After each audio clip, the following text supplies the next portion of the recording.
یہ بر الوالدین کا حکم اللہ تبارک و تعالیٰ نے صراحت کے ساتھ نہ صرف امت مصطفی صلی اللہ تعالی علیہ وآلہ وسلم کو بلکہ پورے عالم انسانیت کو عطا کر دی۔ اصولی بات یہ ہے کہ یہ حکم صرف اہل ایمان کو نہیں دیا جا رہا، بلکہ فرمایا وَوَصَّيْنَا الْإِنسَانَ، ہم نے ہر انسان کے لیے یہ حکم صادر فرما دیا۔ یہی وجہ ہے کہ پچھلی تمام امتوں میں اور تمام ملتوں میں والدین کے حقوق، ان کے ساتھ حسن سلوک اور احسان برابر درجے میں اہمیت کا حامل چلا آ رہا ہے۔ آپ حیران ہوں گے کہ تورات کے حقوق، تورات کی تعلیمات میں سے جو کتاب حضرت موسیٰ علیہ السلام پہ نازل ہوئی، اس میں یہاں تک ارشاد تھا کہ جو کوئی اپنے والدین پر لعنت بھیجے،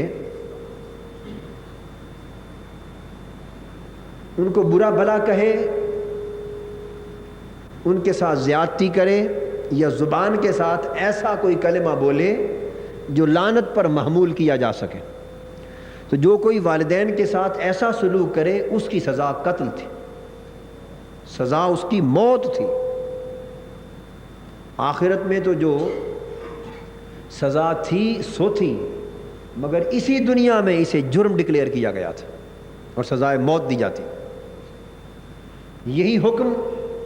حضرت عیسیٰ علیہ السلام کی شریعت اور انجیل میں بھی برقرار رہا۔ تو اب اندازہ فرمائیے کہ بنی اسرائیل کہ ہاں والدین کی گستاخی اور بے ادبی کی سزا اسی دنیا میں سزائے موت تھی۔ میں سمجھتا ہوں کہ یہ حضور نبی اکرم صلی اللہ تعالی علیہ وآلہ وسلم کی امت پر اور اس امت کے گناہگاروں پر، خطا کاروں پر، بے لحاظ لوگوں پر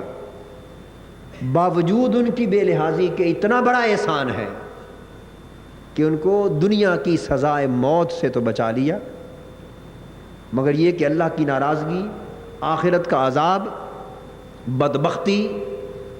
اور اس کا گناہ کبیرہ ہونا، ان تمام امور کو برقرار رکھا۔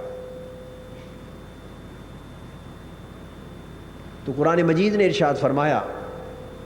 کہ ہم نے انسان کو والدین کے ساتھ بھلائی سے پیش آنے کا کہہ دیا، حکم دے دیا، ارشاد صادر فرما دیا۔ اب دیکھنا یہ کہ اس بھلائی کی حد کیا ہے، یعنی انسان کہاں تک بھلائی کرے، کہاں تک بھلائی کرے۔